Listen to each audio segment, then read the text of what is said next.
Hello everyone, welcome to another video by Business with Professor T. In today's video we will be going through the theories of management. This video acts as a continuation to the prior video, Principles of Management. If you haven't seen that video, please go ahead and check it out after this one. So what are the theories of management? The theories of management are ideas and or perceptions of management strategies. In other words, they are combinations of thoughts and frameworks that provide certain ways or methods in which employees can be managed. It is important to note that very commonly, more than one management theory is used by professionals, as they can all work hand in hand to benefit the workforce. So now, let us take a look at the historical context of how this all began. So for some historical context, management theories began to sprout at the beginning of the Industrial Revolution, which took place from the late 1700s to the late 1800s. There were big changes in the way people worked with the emergence of factories. One of the main influences causing the Industrial Revolution was the emergence of power, steam power to be specific. Such changes saw the evolution from the bicycle, which was man-powered, to the motorcycle, which was machine-powered. Innovation of machinery also gave birth to the railroads and trains, which ultimately meant new work and new ways of work. So, a couple of big changes brought by the Industrial Revolution included huge numbers of people working together, people working alongside machinery, and a great change in the pace of work, which brought about more companies looking to increase efficiency. So then, how did people adapt to this? So, professionals attempted to adapt to the Industrial Revolution by addressing three main questions. How are they going to maximize efficiency? How are they going to manage this change? And how are they going to organize the increased number of staff members? These questions brought about many different theories of management as ways to counter the above questions. There were three main theories which accumulated much attention, all of which came from three men known as the founding fathers of organizational theory.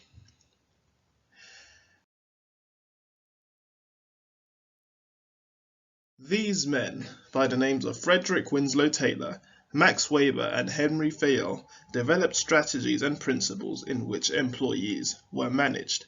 Their motto was to maximize efficiency and improve productivity. Frederick Taylor to the left introduced scientific management, Max Weber introduced bureaucracy, and Henri Fayol introduced classical management. Now let's look at these three men in more detail. We'll begin with Frederick Taylor, who introduced scientific management. So this was the method of management which included maximizing efficiency and ultimately productivity. Taylor's approach adopts the application of science to the workforce. Taylor also disagreed with how work was originally done, which were workers performing tasks however they wanted to. Taylor didn't like this because it seemed that workers were just dragging their feet, working at their own pace, which was perceived to be very slow.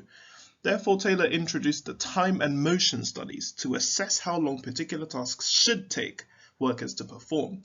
His main motto was no inefficiency. So Taylor conducted these studies with the purpose of introducing what was called the one right way to perform each and every task. This involved breaking down every task into mini steps, which saw an increase in the speed of tasks taken, kind of like an assembly line. Now let's look at the next founding father. Moving on to our next founding father now, we have Max Weber, who introduced the theory of bureaucracy. So Weber disagreed with the traditional autocratic style of leadership, so introduced a legal rational approach. He wanted organizations to mimic the legal system of government where one's authority and influence is relative to the role one occupies.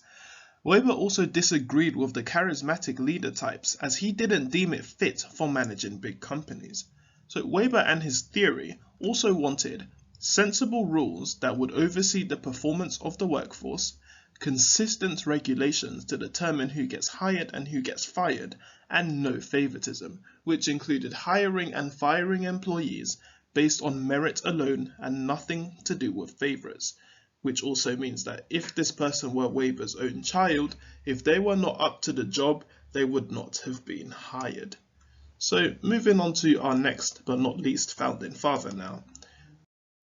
We have Henri Fayol, who introduced the theory of administrative science or classical management. So Henri Fayol wanted managers to be trained more systematically.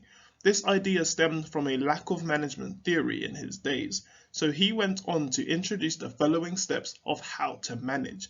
Number 1 was planning, which included looking at multiple perspectives and the future to aid in decision making. Number 2 was organization, which included monitoring and effectively managing workers and delegating tasks accordingly. Number 3 was command, which included leading the organization to achieve visions and missions.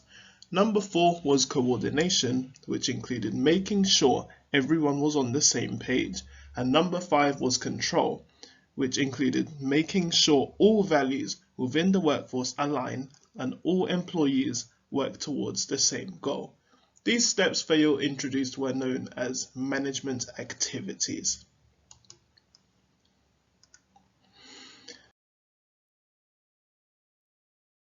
So what have we learned so far? To summarize, we have learned that management theories came in reaction to the Industrial Revolution, which saw a tremendous increase in the number of staff members within an organization. We also learned that Taylor, Weber, and Fayol, as founding fathers of organizational studies, all wished to create a way in which there were standardized approaches to work and an efficient way of working that maximizes productivity. And in a nutshell, these management theories set out to counter inefficient ways of labor and ensure the smooth running of work within all companies. And that does it for the content of today. Thank you for watching, and don't forget to share this with fellow students who may find this beneficial.